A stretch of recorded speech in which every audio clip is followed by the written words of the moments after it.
Now, for those of you out there who say we don't travel anymore,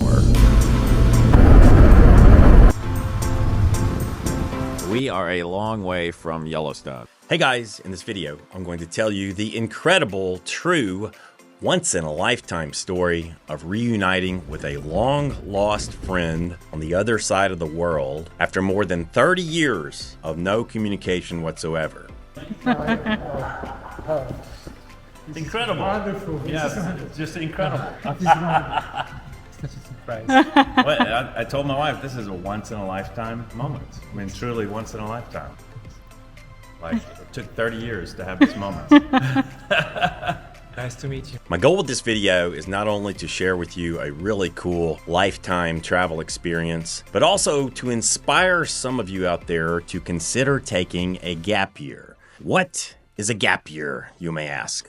Well, traditionally, a gap year refers to students taking a year off of their studies, usually after graduating high school or graduating university, to go out there and do something different. But these days, most of us out there are changing jobs from time to time, maybe even changing careers. Many of us out there are looking forward to retirement. So you might consider taking a gap year, traveling usually to a different place, tackling a different type of job. Shaken, not stirred. Maybe doing some volunteer work, learning more about the world, learning more about yourself. And you never know what's going to happen, but that's kind of what life is all about. So these days, a gap year is not just for students. It also applies to people who are changing jobs, changing careers, and retirees.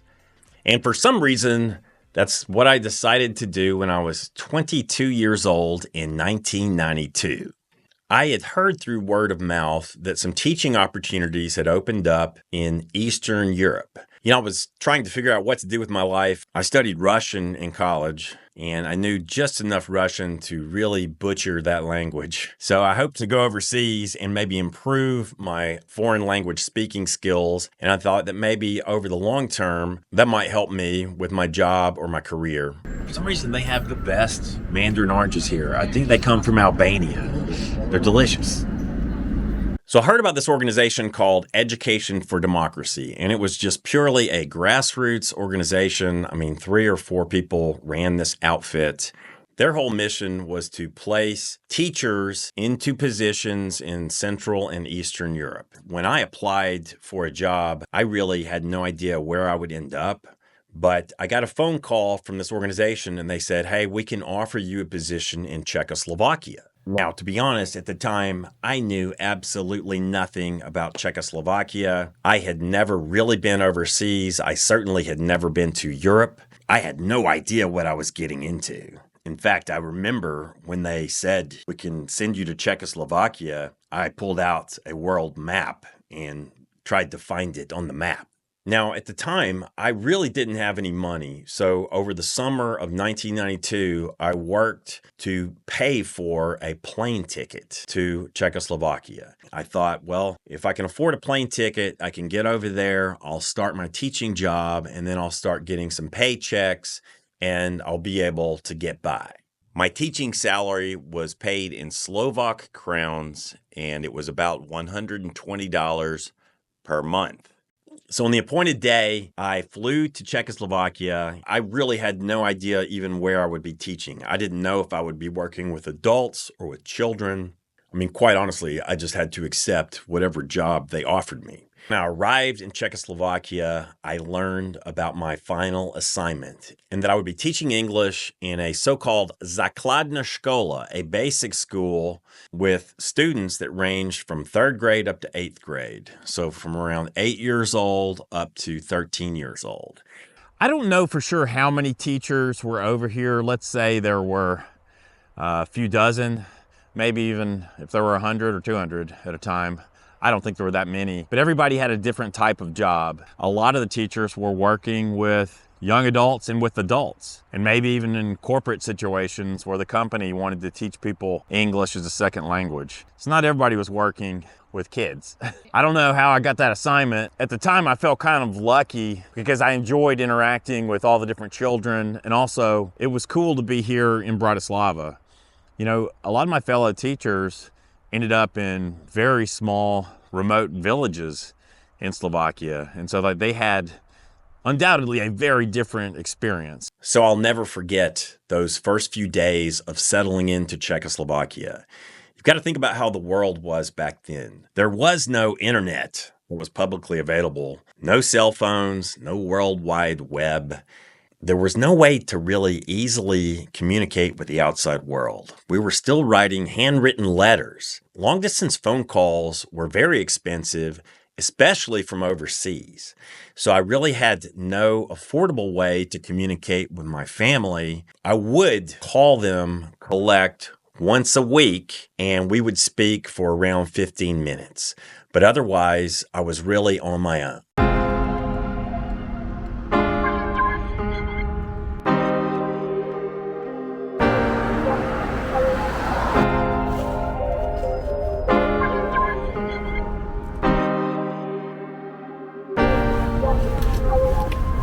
Now, as part of my teaching gig, it was the school's responsibility to arrange for my housing. Believe it or not, for several weeks, I lived in an oil refinery in a worker dorm. The school where I was teaching was located a 60-minute bus ride away. And the commute was so long because I had to change buses a couple of times to get to my school. So you're probably wondering, why in the world did your school stick you in an oil refinery an hour away? Well, the only conclusion I can draw is that this must have been the cheapest housing available in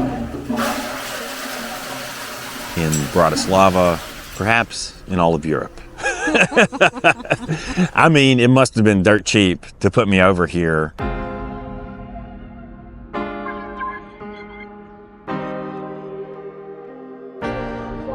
Since we've arrived here at Slovnaft, the air has gotten smokier. You know, you look up, you might think, are those clouds? No, those are fumes coming off the oil refinery, and they drift over here over the housing area. It's just a fact. All right, so this is absolutely mind-blowing to me, but wandering around the property here at Slovnaft, we found the actual dormitory building where I lived here in the oil refinery 30 years ago. I have a photograph that I took of these front steps in the front door. I know this is the place. So I can't explain how mind-blowing it is for me to be back here. It's almost like a previous lifetime, or is it something that I dreamt? No, it was not a dream. It was reality. Honestly, it's not the happiest place on earth. It's kind of dirty. I mean, the air is kind of dirty. There's litter, there's graffiti, broken glass, and those are its good qualities.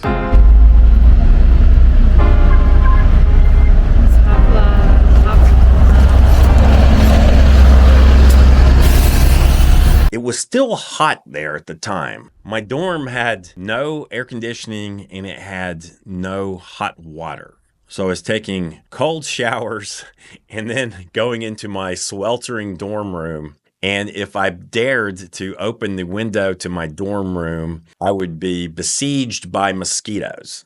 I'm really selling this experience, aren't I?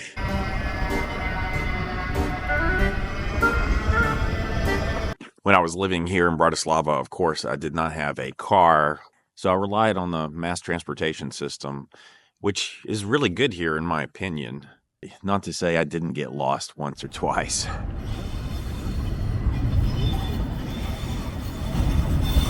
And what about the teaching experience there?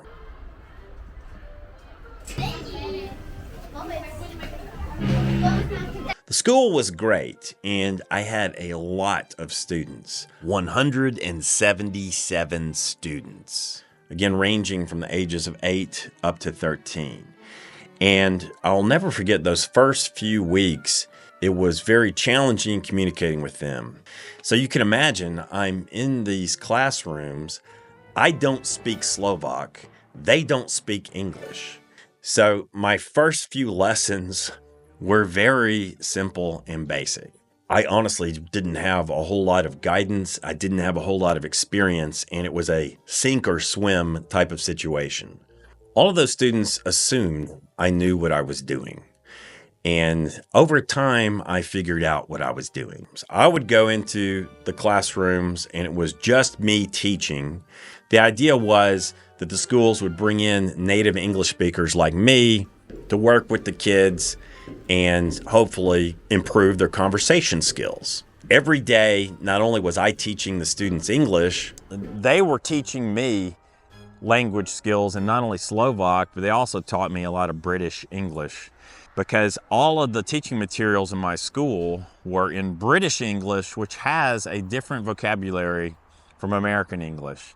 So I can remember holding up a picture of a truck and asking my students, "Choyeto, what is it?" And they would say, "Lorry, it's a lorry." And I said, "No, this is a truck." But in England, it's a lorry. So I learned a lot from a language standpoint myself, even learning English skills of learning British English.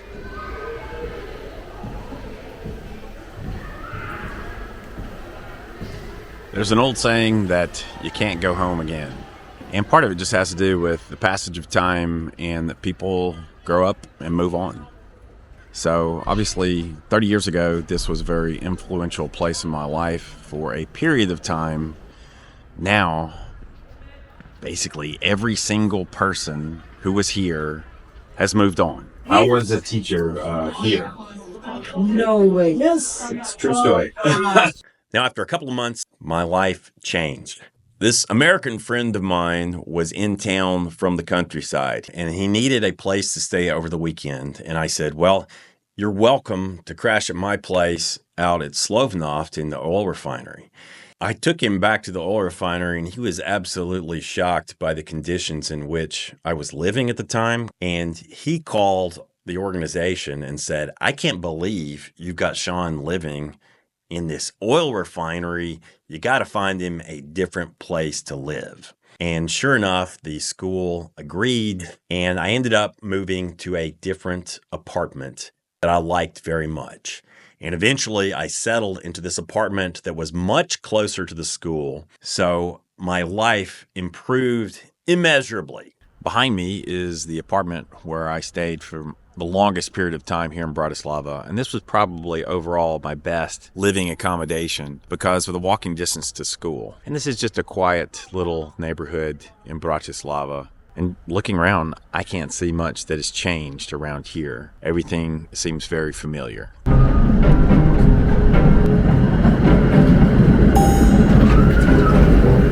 A typical day of teaching English, walking to school.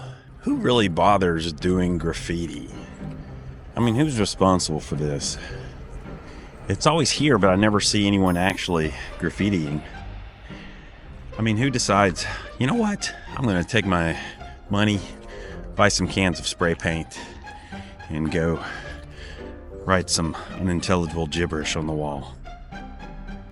Every morning, we'd come down by the train tracks, get to this graffiti-laden underpass, and emerge very near my Zakladna Škola. It's a beautiful day in the neighborhood. Usually I was teaching in the morning, and then I would have afternoons free to explore the city of Bratislava. Bratislava is the capital city of Slovakia. Today, it is a really nice city, in my opinion. It's a charming capital city in Central Europe. But in those days, they were still getting over communism, frankly.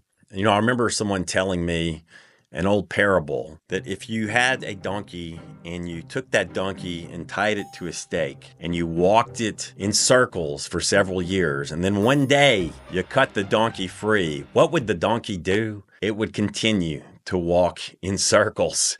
The analogy was that Slovakia was still kind of walking in circles because of the previous communist regime. And in fact, the life really hadn't changed that much at that time because it had only been a couple of years since the fall of the Soviet Union. So when I would go to grocery stores, for example, you'd have to wait in line outside the store just to get inside the store. Then once you got inside the store, you would wait in more lines to get a grocery cart. Ah, Prior. We had our moment in the sun, didn't we? 30 years ago, this was the Super Mall. This was certainly the biggest game in town. Prior. The stairway to nowhere. Guys, I am having so much fun right now just walking through the grocery store. So many memories come flooding back. Krumki. This stuff is more addictive than crack. Basically, peanut-covered corn puffs. Ah, these little cookies, I remember these. These things are awesome too. Kind of like the thinking man's Kit Kat. This was a staple of my daily diet for months. Slovak yogurt is awesome. Now, this is a pretty nice store. We didn't really have stores this nice 30 years ago.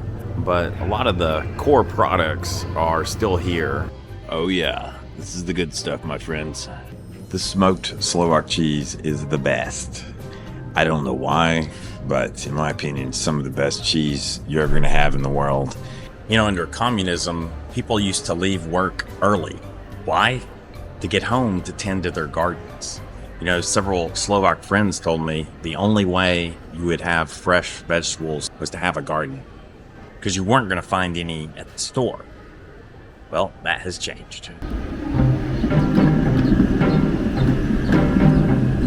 So after a few months of teaching English in this school, life was going pretty great. I'd kind of settled into my groove of teaching at the school, exploring the city, and exploring the neighborhood where I was living in Bratislava. The neighborhood was called Kramare. There really weren't any other Americans or native English speakers anywhere in the area. I never heard English being spoken at all. But after a few months, I could speak enough Slovak to really get by pretty well in the stores and restaurants and so forth. Ďakujem. Ďakujem.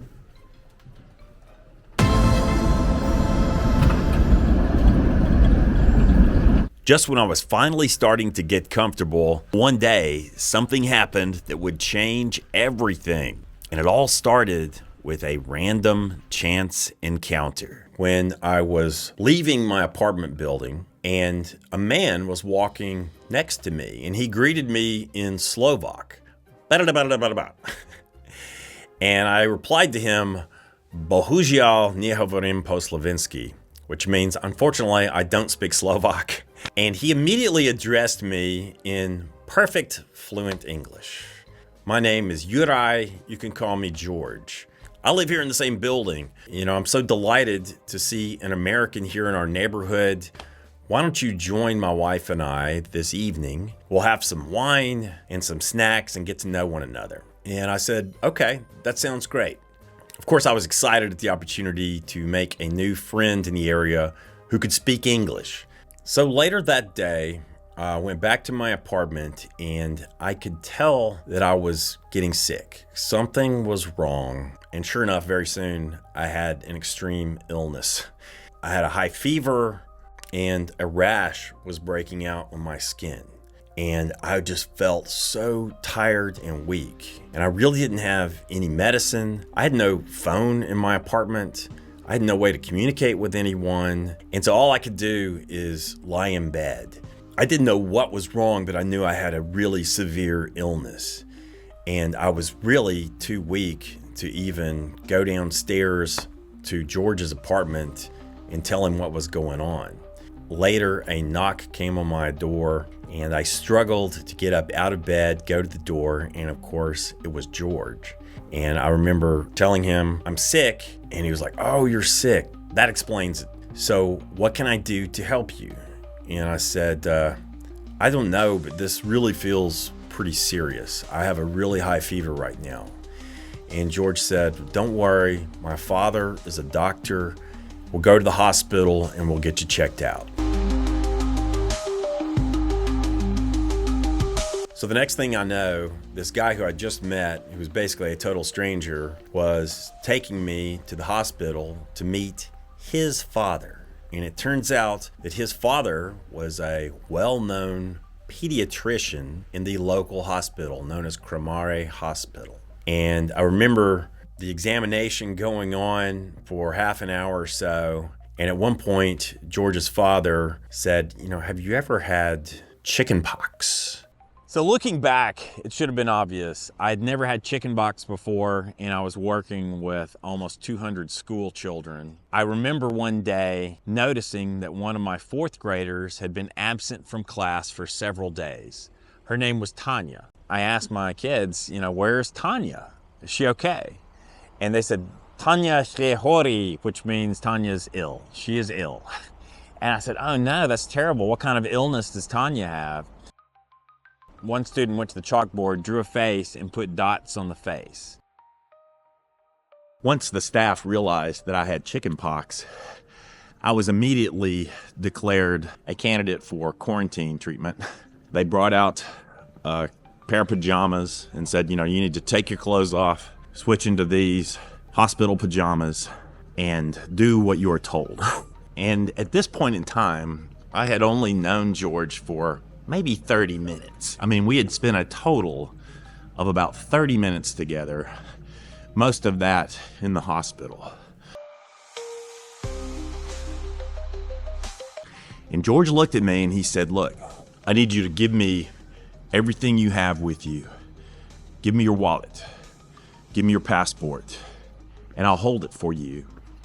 Because over the next few days, you're probably going to be heavily sedated, you're probably going to be unconscious, and your valuable personal possessions could be at risk." At this point, I'm a little bit in shock. In truth, I really didn't know this guy, and I just said, "Okay, sure. Here's everything." I was giving basically all of my valuables to this guy, but of course, he'd been nothing but kind and generous to me. The next thing I knew, I was admitted into a hospital room in the quarantine ward of this hospital called Refinery Nemocnica.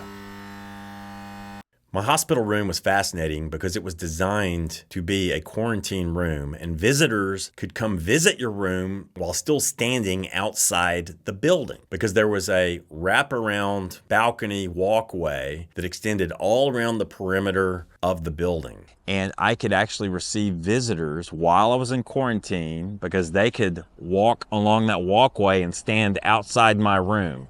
But for the first 2 or 3 days, I was really heavily medicated, sleeping most of the time, getting over this chickenpox. But after a day or two, the worst of the fever broke. The skin rash began to heal.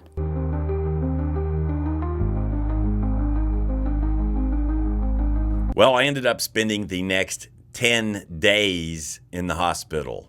And pretty much every day, George would come visit me. He would bring me items from my apartment. For example, he brought me my little radio so I could listen to the radio during the day. He brought me some books. And he also brought me some of my favorite foods so I wasn't stuck eating hospital food all the time. Ironically, I developed a relationship and friendship with this guy while I was in the hospital. He would come stand on the balcony outside my room and we would talk and share stories and so forth. But it was a very interesting experience staying here. Nobody that I interacted with spoke any English, including my doctor and my nurses. Once I got checked into the hospital and was in the quarantine ward, they kind of didn't want to let me out. I think part of it was a concern about me interacting with the public and spreading chickenpox. And part of it was sort of the novelty and curiosity of having an American in the quarantine ward. I think it was kind of fun for the doctor and the student doctors and the nurses because they all seemed to get a kick out of coming to examine the American patient.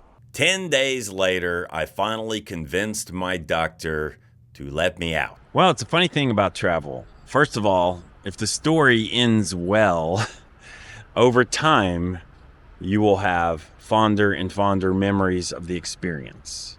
In other words, quite often some of the worst travel experiences end up becoming the best travel stories. And the whole point of this game we're playing is to solve problems as life throws them at you. Looking back on this story, what are the odds that I would have met this one person living in that entire neighborhood who was a fluent English speaker in my very building on the very evening that I got horribly sick? Oh, and this same guy's father would end up being a doctor of pediatrics, and I ended up catching a childhood disease. When I finally got out of the hospital, I went back to see George, and I was at his apartment, and we were probably relaxing, having a glass of wine or something like that. And he was like, "Oh, I have your things." And he went into a back room, and he pulled out this plastic bag. And inside the bag was everything I had handed him in, obviously, exactly the same condition as when I had originally given it to him.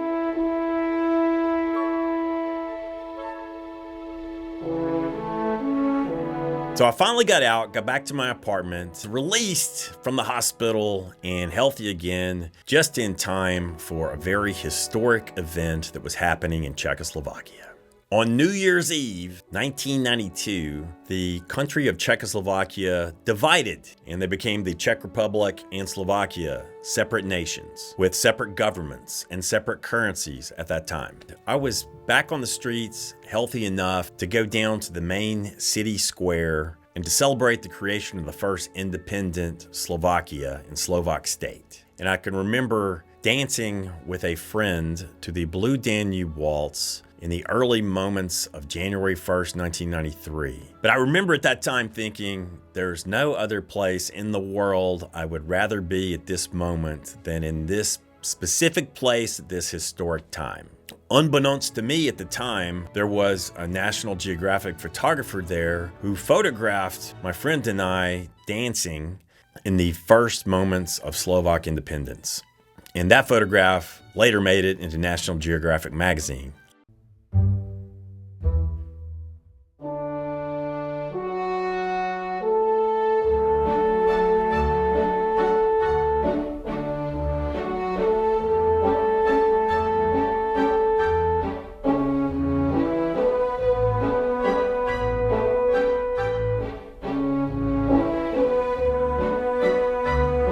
So over the last few months of my time as a teacher in Slovakia, I ended up having to change apartments one more time.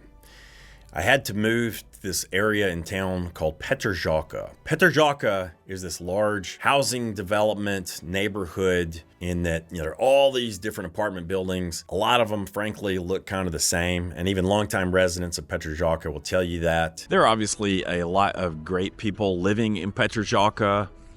This borough is home to more than 100,000 people today. The flats are just fine as far as just basic housing goes. And I have noticed here in Petržalka, things have gotten better over the years. There is much better consumer choice. In fact, some locals used to say, yeah, under communism, everybody got the same amount of nothing. Let's go for a stroll in Mixed Market. One of those 24-hour tablecloth places. Better everything, really. But the housing seems to be pretty much the same as it was 30 years ago. So I got a different perspective on the city when I was living in this big sort of Stalinist block of flats. Once I got healthy from the chickenpox, I was able to do a lot of traveling throughout the area. Poland, made many trips to Hungary, Austria, Germany, even spent some time with a friend of mine in Sweden and with a friend of mine who lived down in Rome. But unfortunately, after moving to Petržalka, I kind of lost communication with my friend George because, again, at that time, no cell phones, no internet, no email. I had no car. I do recall that I called him a few days before leaving Slovakia to go back to the United States. And I told him that I was leaving, and he said, well, Sean, I want to see you one more time before you go home, and I'll drive you to the airport. And sure enough, I was able to load up my luggage in George's car. He drove me across the border over to Austria, and I got on that big airplane, returned to the United States, and got on with my life. My gap year was over.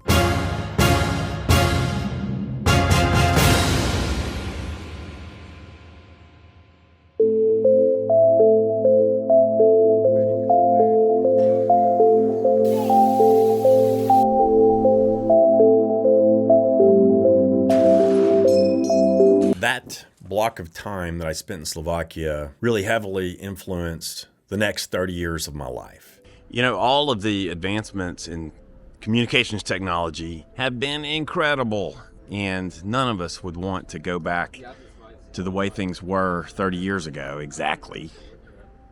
But from a travel standpoint, when you went overseas back then, you were really in a full immersion situation, because it was very difficult to stay in touch with what was going on back home. And I honestly kind of like that. I certainly didn't change the world, but I probably made some small positive impact. I learned a lot about the United States by living somewhere else, and I really came back with a new appreciation for a lot of the opportunities that I had in America. And I also knew that I wanted to somehow work travel into my long-term career.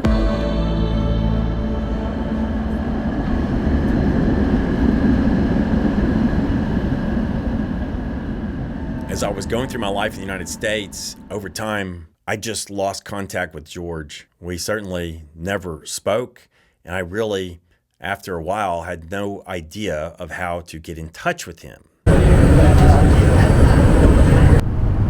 So in December of 2022, some 30 years later, I returned to Bratislava, Slovakia. My first stroll through the streets, everything kind of comes flooding back. And I really think I could navigate this city right now, even 30 years later, just without any kind of GPS or map. This was one of my all-time favorite travel experiences, to go back after 30 years. I'm happy to report Bratislava is really a wonderful city today, and I would highly recommend anyone to visit. I really try not to wallow in nostalgia, because life is really about getting out there and creating new, fresh memories and pursuing new adventures, at least for me. But occasionally you have to indulge yourself, and especially when something this remarkable comes along, because this is truly a once-in-a-lifetime type of experience. Dinner is served. Here we have halushki, which is a traditional Slovak dish. Honestly, what really impresses me about Bratislava after 30 years is just the explosion of choice. Na zdravie. Na zdravie. Cheers. Yes. Everything has gotten better. More shopping. You want to see it? Look, at the end of the day, it's your basic luxury shopping mall. But I gotta admit, it's nicer than most of the malls in North America.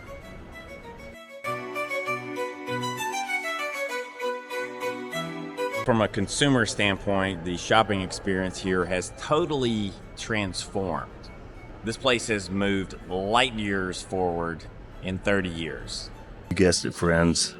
Banana slicers, an incredible selection, and quite a steal at €1 a piece. I'm in heaven. More restaurants.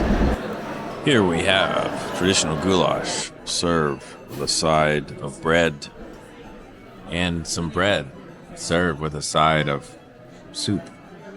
Nightlife, more cool cafes, pubs, bars, and a lot of familiar brands too. A double royale with cheese, large fries, And the fries and most fried foods here come with tartar sauce, tatarska omaczka, which I really like with fries. I discovered that here. Bus ticket machine. Back in my day, we didn't have these fancy machines. Still great mass transportation, as you'll see right over my shoulder.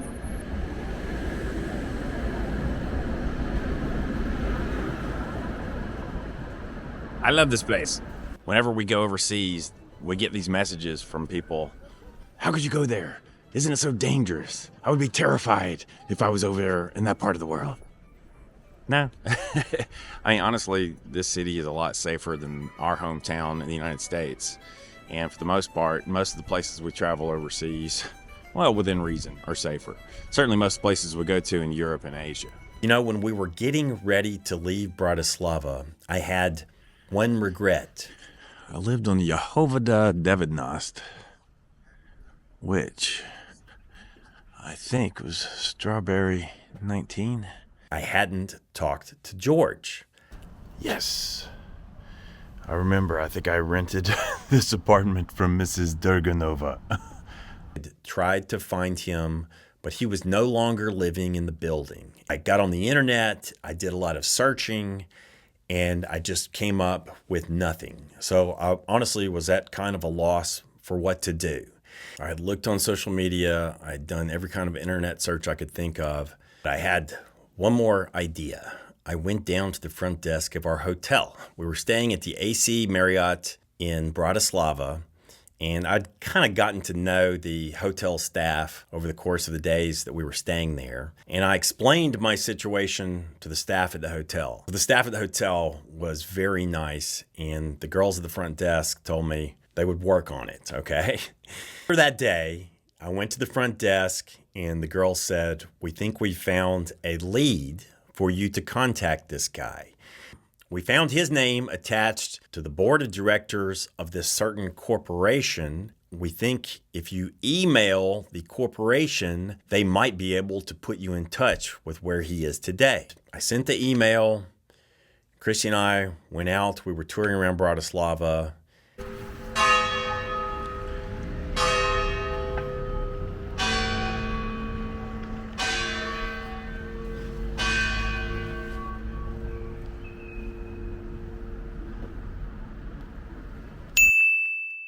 My phone dinged. All right, I just got a message on social media. It says, "Sean, this is George talking through my wife's account. I don't have one." Oh, I'm getting a phone call right now. Hello, George. Yeah.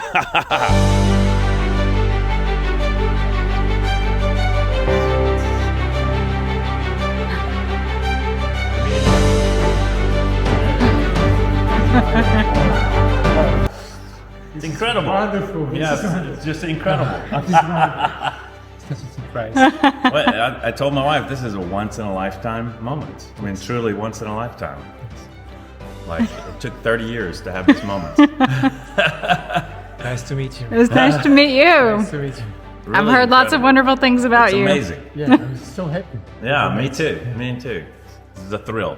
This honestly was one of the best moments I've ever had in my life from a friendship and travel perspective, reuniting with this long-lost old friend who had been so helpful to me during a time when I really needed help. It was a great thing that teachers from abroad came to teach our children, and I was happy that I was able to sort of reciprocate this gesture of kindness from you. You made a big impact on my life. I was alone and I needed a friend, and you were there for me, and I've never forgotten that. I'm so happy that we met again. Yes. Yes. So I did. Really. This makes my entire trip. What's amazing about certain friends in your life, you can be separated from them for a very long period of time, and then you get back together and it's like nothing has changed.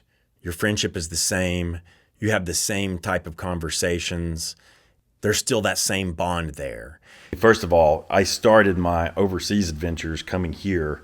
So to come back here, but then to meet you again And thank you. I want to personally thank you for everything you did, No, because that was a matter of course. you saved my life. I'll put this in the fridge. It was a matter of course, and you have nothing to thank for. And it was just a good coincidence and a lucky ending to a story.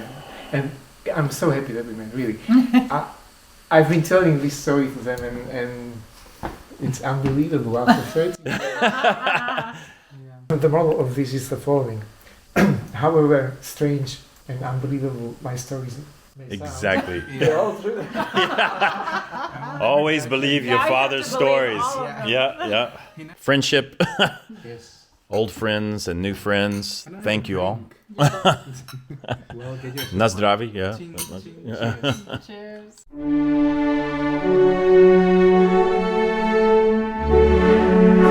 So that's it, guys. A story about friendship, adventure, adversity, and the value of sometimes in life taking a leap into the unknown. You never know exactly what you're going to learn about yourself and the world, but in the long run, I think you will be happy if you challenge yourself and get out there.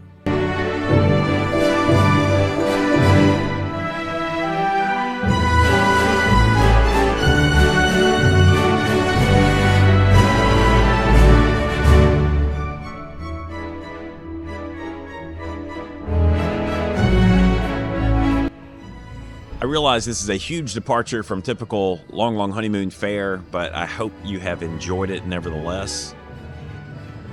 You've learned a little bit more about me and maybe a little bit more about a part of the world you didn't know much about. And believe me, I didn't know much about it either when I first came here.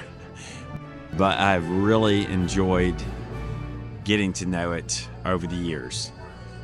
Until next time, I'm Sean. This has been a very unusual episode of Long Honeymoon, where we say, lo ho, guys. All right, this is something called Slivovitz, which I think is a description of what it does to your liver.